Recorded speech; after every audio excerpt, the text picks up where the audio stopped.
Hello YouTube, it's me again. This time I'm installing some WeatherTech things.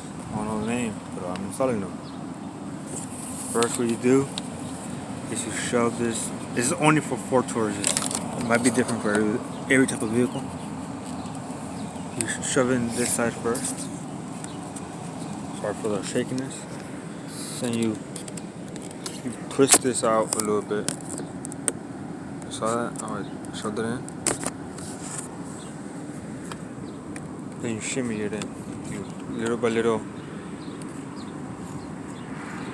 tuck it in. The other side was way easier because I used both of my hands. See how you squish down, go little by little.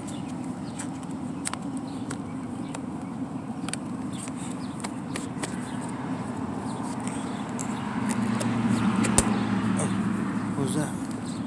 Oh, okay.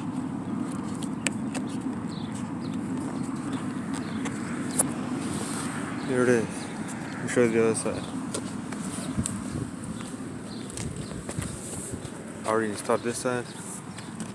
You can see it goes all the way around. Oh, it goes all the way around.